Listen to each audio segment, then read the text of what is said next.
My mother-in-law called me useless at Christmas dinner. A week later, she begged me not to do this. My mother-in-law lifted her wine glass at Christmas dinner and smiled like she was doing me a favor. The lights were warm, the food smelled rich, and everyone leaned in to hear her toast. Some women marry well, she said, eyes sliding to me, because they have to, not because they can. The table exploded with laughter. My chest tightened so fast I could not breathe. I am Gloria, 56 years old, and in that moment I felt 12. I waited for my husband to speak, to laugh it off, to defend me. He did not. He stared at his plate like it held the answers to life. I felt every year of my silence settle on my shoulders. I raised my own glass with shaking fingers and smiled, because that is what women like me were taught to do. Inside, something cracked hard and clean. If you want to know why that smile mattered, stay with me, and hit subscribe for more revenge stories. This did not end at that table. It began there. I kept my smile frozen as the laughter faded. My face hurt from holding it in place. I watched my husband push peas around his plate, saying nothing, doing nothing. His silence hurt worse than her words because it told me where I stood. I had defended him for 23 years. I had skipped fights, jobs, and chances so our life would look smooth from the outside. Now I was alone in a room full of family. My mother-in-law leaned back, pleased, like she had scored a clean hit. I felt small, but also strangely clear. I saw how the room worked. I saw who had power and who was expected to swallow pain to keep peace. When dinner ended, I helped clear plates like always. No one stopped me. No one thanked me. In the kitchen, I stared at my reflection in the microwave door. My eyes looked older than I felt. I told myself it was just one bad moment. But my hands would not stop shaking. Somewhere deep, a quiet voice whispered that this was not new. This was just the first time I let myself hear it. When I carried out dessert, the room smelled like cinnamon and sugar. I set the plates down carefully, trying not to spill anything. My mother-in-law leaned close as I placed her slice in front of her. Her voice dropped, sharp and soft at the same time. "At least you're useful in the kitchen," she whispered, smiling for the others. I bit my tongue so hard I tasted blood. My heart thudded in my ears. I straightened up and met her eyes, but she had already turned away, laughing at something my sister-in-law said. I felt heat rush to my face, then a deep cold. Useful. That word stayed with me as I washed dishes, as I dried my hands, as I said polite goodbyes. I had run a household, raised children, and held a marriage together with patience and planning. Yet in her eyes, I was only worth what I served. That night, lying in bed, I stared at the ceiling and wondered how long I had been shrinking myself to fit their comfort. The answer scared me more than her words. The gift exchange came next, bright paper and fake cheer. Everyone unwrapped gold bracelets, watches, and envelopes with trips inside. My turn came last. My mother-in-law handed me a thin box and smiled sweetly. Inside was a cookbook with a big sticker on the front that read, "For beginners." Laughter rolled around the room again. Someone said it was a joke. I nodded like it was funny. Inside, I made a quiet promise to myself. Not yet. I watched my husband's face. He smiled weakly, still silent. That hurt settled deep, like a stone. I carried the book to the guest room and placed it on the bed. As I closed the door, I felt something shift. I was tired of being the easy target. I was tired of earning nothing but jokes. I did not know how yet, but I knew I would not forget this night. Respect had been taken from me in public. I would not take it back with noise or tears. I would take it back with time. That night, after everyone left, my husband told me, "Mom didn't mean it." He said it like that should fix everything. I watched his mouth move and wondered when he had learned to excuse cruelty so easily. I told him I was tired and went to clean the kitchen. My hands shook as I wiped the counter. He did not notice. While stacking plates, I saw an old notebook lying open near the sink. It was not mine. Numbers filled the pages. Late payments. Tax notices. Notes about an audit coming soon. I stood very still. I had not worked in years, Not since I quit my accounting job when we married, at her suggestion. No one in that family remembered that part of me. I closed the notebook and took a slow breath.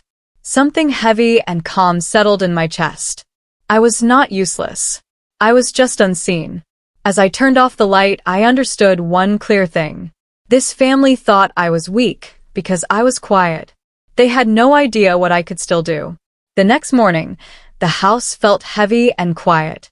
My husband left early, like nothing had happened. I waited until I was alone, then opened the notebook again. The numbers were messy, but loud. Late taxes. Loans stacked on loans. Notes about an audit in 6 weeks. My mother-in-law's neat handwriting filled the margins. She had always bragged about her clean business. I sat at the table and felt my old training wake up, slow and steady. I had once lived inside numbers like these. They told stories if you listened. I took pictures of every page with my phone, my hands calm now. I did not feel angry in that moment. I felt awake. I remembered long nights balancing books, finding errors others missed. I remembered being good. When my husband came home, I closed the notebook and placed it back where I found it. I said nothing. That silence felt different from before. It was no longer fear. It was choice.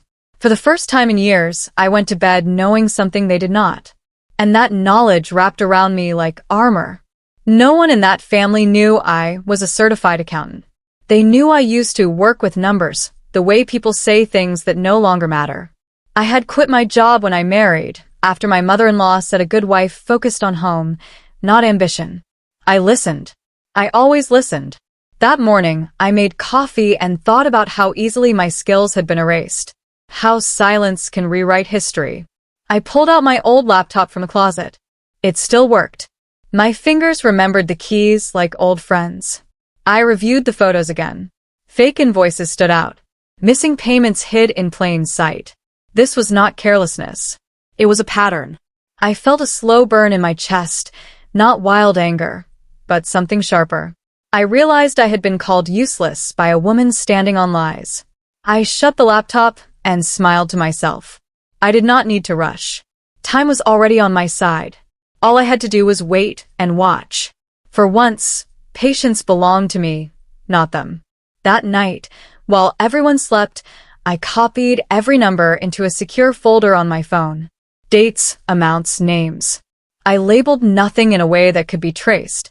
I had learned long ago that quiet work lasts longer. My husband turned in his sleep, unaware. I felt a twist of sadness, but it passed. I was done protecting people who would not protect me. I checked the calendar. The audit date circled in red. I whispered the word revenge and did not feel ashamed. This would not be loud. It would not be messy. It would be exact. In the morning, my mother-in-law acted normal, sharp and sweet. She commented on my cooking like always. I nodded. Inside, my plan grew roots. I knew when to speak and when to stay still. That skill had been sharpened by years of being ignored. I was no longer just enduring. I was preparing. And preparation, I knew well, was everything. The next day, she cornered me near the sink and laughed lightly. "Don't be so sensitive," she said. "Women who whine never last in marriage." I looked at her hands, heavy with rings, paid for by borrowed money. My own hand stayed steady. I said nothing. Silence confused her more than anger ever could. Later, she asked if I could help tidy her records before the audit. She said it like a favor, like a test. I smiled and agreed. "Of course," I told her. That word tasted different now. I worked slowly, asking harmless questions, taking notes. She grew relaxed, careless. She thought I was still the same Gloria. She had no idea I was mapping her downfall line by line. Each lie she told me felt like a gift. Each mistake was another door opening. When I went to bed that night, I slept deeply for the first time since Christmas. I was no longer waiting for respect. I was building it myself. As I organized her files, I found something worse. My husband's name was listed as a guarantor on one account. If the audit failed, it would hurt him too. That stopped me cold. I sat alone with that truth for a long time. Saving him would mean saving her. I was not ready to do either. I called my old firm the next day. They recognized my voice right away. Need freelance work? My former boss asked. I told him I had a client in mind. I did not give details yet. I needed timing, not noise. That night, my husband noticed I was quiet. He asked if I was okay. I told him I was just tired. That was true, but not the whole truth. I had reached a point where truth needed care. I looked at him and felt something break and settle at the same time. Love does not survive silence forever. I had learned that too late. Now, I would use what I knew, and I would use it well. As the days passed, I worked inside her records like a ghost. Fake invoices hid behind neat labels. Payments moved in small pieces, hoping no one would notice. One name appeared again and again, hers, tied to accounts she swore did not exist. And then there was my husband's name, printed clean and clear as a guarantor. My chest tightened. She had put him at risk without telling us. That was when my sadness turned hard. I was no longer just defending myself. I was protecting what she was willing to sacrifice. I copied everything. Every file went into my secure drive. I labeled it carefully, using dates only I would understand. When she praised me for being so helpful, I nodded. I felt like I was standing behind glass, watching her dig deeper. At night, I lay awake, thinking about choice. About how silence can be kindness or consent. I had given too much of the wrong one. Now, I would choose action. Slow, careful action. The more I learned, the clearer the trap became. If the audit failed, my husband's credit would fall with hers. His future tied to her lies. I sat at the kitchen table one evening, staring at the wall clock, counting seconds. Saving him would mean saving her business. Hurting her would hurt him too. That choice sat heavy in my chest. I was not ready to forgive. I was not ready to destroy. I was ready to wait. Timing mattered. I remembered my mentor once saying power lives in patience. I closed my eyes and breathed. The audit date moved closer every day. She grew nervous, sharp with everyone, especially me. That told me I was close. I called my old boss again and agreed to consult quietly. No names yet. No noise. Just preparation. When my husband asked why I seemed distant, I told him I was thinking about our future. That part was true. I just was not thinking about it the way he assumed. She came by one afternoon without calling, all smiles and soft voice. You've been so quiet lately, she said, looking around my kitchen. So organized. I smiled back. Just organizing things, I replied. I meant every word. She sat down and talked about stress, about how hard it was to run a business alone. I listened like I always had. But this time, I heard what she was not saying. Fear. She asked again if I could help more before the audit. I agreed. That night, I transferred the last files to my drive. One folder caught my eye in her email archive. The name made my stomach drop. It was titled Useless. Inside were screenshots of messages mocking me, jokes shared with friends, plans to keep me small. I saved them all. Carefully. I did not cry. I felt clear. This was not about one dinner. This was a pattern. And patterns I knew could be broken. The audit notice arrived sooner than expected. I was there when she opened it. Her face went pale, then tight. She laughed it off, blaming a clerical error. I watched closely. That night, her accountant quit. By morning, the firm hired my old office to step in. They had no idea I was already involved. I kept my role quiet, behind the scenes. My mentor advised me to let things unfold. Timing is power, he said again. I followed that rule. At New Year's Eve dinner, she bragged loudly about running a clean business. I smiled and said softly, I hope so, for your sake. She did not hear the warning. A week later, she called me crying after midnight. They might seize everything, she sobbed. I answered calmly. Maybe ask someone useful for help, I said. The line went quiet. If you're still with me, subscribe now, because this was the moment everything tipped. A week after that call, she came to my door. Her hands shook. Pride was gone. If you fix this, she said, voice small, I'll never insult you again. I invited her in. I listened. Then I made my offer. I drafted a consultancy contract that night. Clear, simple, fair on the surface.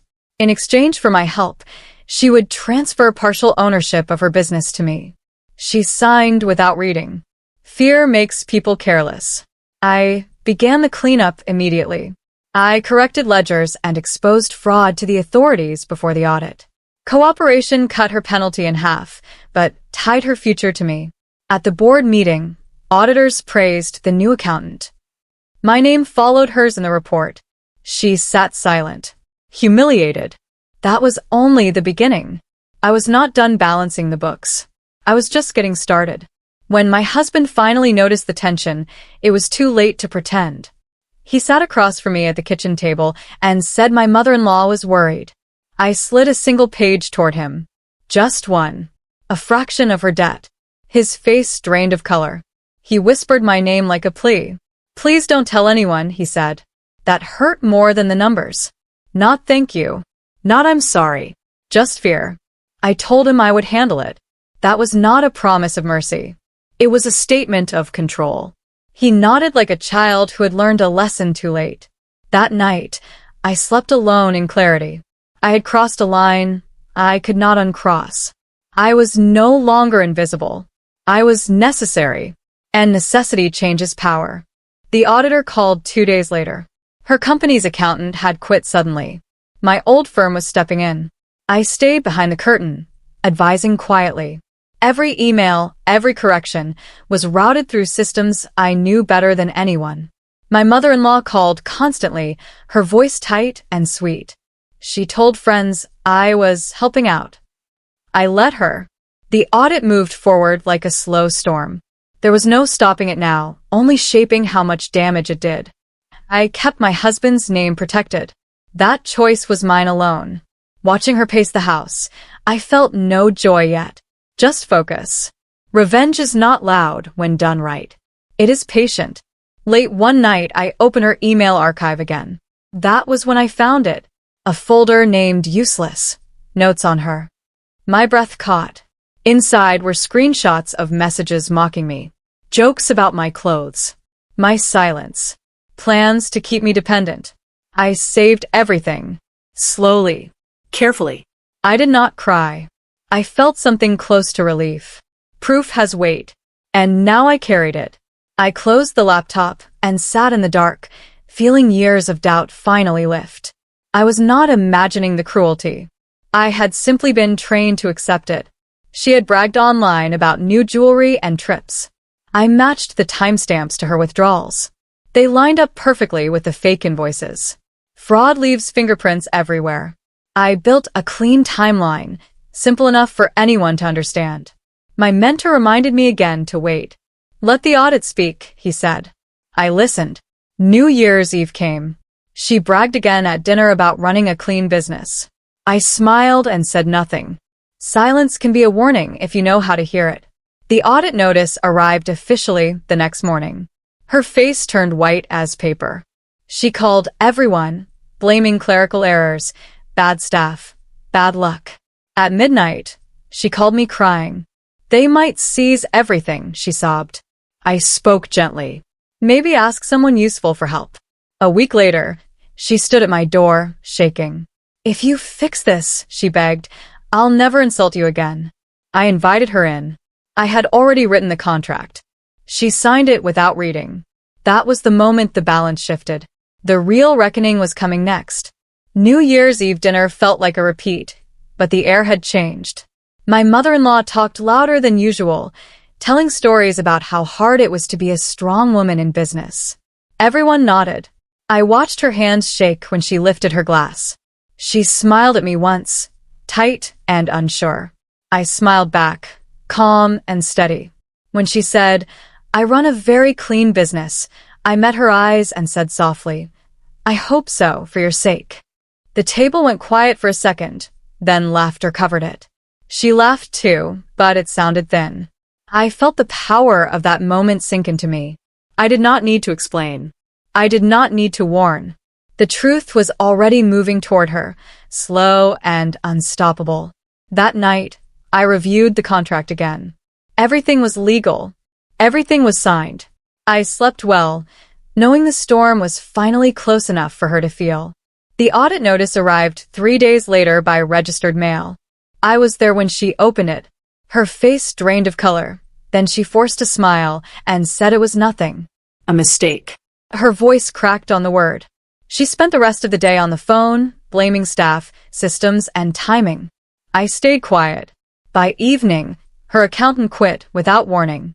Panic showed in her eyes for the first time. The next morning, the firm hired my old office to step in. She did not know I was already advising them. I watched her pace the living room, talking fast, planning nothing. Fear makes people careless. I made sure my husband's name stayed protected in every document. That choice was still mine. When she finally called me, her voice broke. "They might take everything," she whispered. I answered calmly. "We'll see what can be done." I meant exactly what I said. Her midnight call came on a Tuesday. She was crying openly now. "Please, Gloria," she said, "they might seize everything." I leaned against the counter and listened. I let the silence stretch. Then I said gently, "Maybe ask someone useful for help." The line went quiet. The next week felt slow and heavy. When she finally came to my door, her hands shook as she held her purse. Pride was gone. Fear stood in its place. She said she would do anything. I invited her in and made tea. I did not rush. I showed her the consultancy agreement I had prepared. Simple words. Clear terms. Partial ownership of her business in exchange for my help. She skimmed it, desperate. She signed without reading. That was the moment control changed hands. I did not smile. I did not gloat. I simply filed the paper away and began the work. Revenge does not announce itself. It settles in quietly. I worked fast and clean. I corrected ledgers and organized records. I exposed hidden fraud to the authorities before the audit reached its peak. Cooperation reduced her penalties, but it tied her future to me. At the board meeting, auditors praised the new accountant for transparency and order. My name followed hers in the report. Heads turned. She sat silent, small in her chair. Afterward, colleagues shook my hand. No one looked at her. The contract did the rest. Ownership shifted quietly, legally. Overnight, I became the majority shareholder. She did not understand what she had signed until the notice arrived. Her face collapsed when she read it. I felt no joy, only balance. The next day, I released a short statement about restructuring. My name appeared beside hers in the headline. If you want to see how silence turns into power, hit subscribe now. This was only the beginning of the reckoning. The real revenge began when her allowance stopped. Credit cards declined. Calls went unanswered. She came to me shaking, begging me not to sell her shares. "It's all I have," she cried. I looked at her the way she had looked at me for years. Calm. Distant. "Then maybe start saying thank you," I said. I hosted the next family dinner in my home. She arrived late, quiet. I handed her the carving knife and smiled. "Would you like to serve?" I said. "It's good practice." No one laughed this time. My husband finally apologized later, admitting he should have defended me. I nodded. "Now you know how silence feels," I told him. I donated part of the company's profits to single mother programs in her name. Reporters praised her generosity. She could not protest. Justice did not shout. It signed papers, balanced books, and waited. The weeks after the takeover were quiet but heavy. My mother-in-law stopped calling friends and stopped posting online. Bills went unpaid because I had frozen unnecessary spending. She came to my office once, standing in the doorway like a stranger. "You can't do this to me," she said. I looked up from my work and said calmly, "I already did." Her allowance was modest, controlled, and documented. Every dollar now needed approval. The woman who once laughed at me could not buy groceries without asking. I watched her pride shrink day by day. At night, I reviewed reports and felt steady. This was not anger anymore. This was order. I slept well knowing everything was clean, legal, and fair. For the first time, money felt like truth instead of noise. At the next board meeting, I sat at the head of the table. The auditors praised transparency and strong leadership. They thanked me by name. My mother-in-law sat at the far end, silent. No one asked her opinion. Afterward, colleagues congratulated me and asked about future plans. She slipped out early, unnoticed. I watched the door close behind her and felt something lift. Power does not always feel loud. Sometimes it feels like quiet respect. The ownership shift became public a week later. Headlines listed my name first. Calls came in from suppliers and partners. They trusted me. That trust felt earned. My mother-in-law stayed home, curtains drawn. She stopped attending events. Neighbors whispered. Pity replaced envy. I did not spread rumors. Truth handled that on its own. I focused on work, structure, and growth. Balance restored itself naturally. At a family gathering, she barely spoke. When dishes piled up, I handed her a towel. Could you help? I asked gently. She nodded and worked without complaint. The room watched. No one laughed. My husband met my eyes and finally understood. Silence had taught him what words never did. That Christmas, she asked if I would host. I agreed. She washed dishes while I poured wine. I raised my glass and said, "To being useful." The table laughed softly. Even she smiled, shaky but real. I felt peace settle in. Justice did not need shouting. It only needed balance sheets and the courage to stop shrinking. The first time her credit card declined, she laughed like it was a joke. The second time, her face tightened. By the third, she stopped laughing. She called me from a grocery store parking lot, voice low and angry. "Something is wrong with my accounts," she said. I told her I would look into it. I did not rush. I reviewed everything carefully, then approved only what was necessary. No extras. No luxuries. She came to understand what allowance really meant. I saw her counting coins one afternoon, sitting at my kitchen table. The woman who once called me useless now needed permission to spend. I felt no thrill. Only balance. This was the cost of disrespect, paid slowly. When she complained to my husband, he stayed quiet. That silence mattered more than words. It told me he was finally learning. Power had shifted, not with shouting, but with control. And control, once earned, does not need explaining. Her begging call came late one night. She was crying openly now, not hiding it behind anger. "Please, Gloria," she said, "don't sell my shares. That business is all I have left." I listened without interrupting. When she finished, I said calmly, "Then maybe start saying thank you." She gasped like I had struck her. I reminded her, gently, that respect costs nothing but saves everything. The next morning, she showed up with flowers. I accepted them and placed them in water, then went back to work. No forgiveness speech. No comfort. Just distance. She began calling me by my name instead of her. That change told me everything. Meanwhile, neighbors whispered. Friends stopped visiting her. Invitations disappeared. Pity replaced envy, and she hated that most of all. I kept my focus on the company, on clean records and honest growth. Revenge was no longer the goal. Stability was. And stability, I knew, lasts longer than fear. Community whispers moved faster than court papers. People noticed when she stopped attending luncheons and charity events. They noticed when my name appeared beside hers in company updates. No one asked questions out loud, but they watched. I heard through quiet channels that sympathy had replaced admiration. She stayed home more, curtains drawn, phone silent. I did not celebrate that. I understood it. Isolation is loud when you are used to attention. At work, I built strong systems and fair policies. Employees thanked me for clarity. Vendors trusted me. That trust felt earned in a way praise never had before. At home, my husband grew quieter, thoughtful.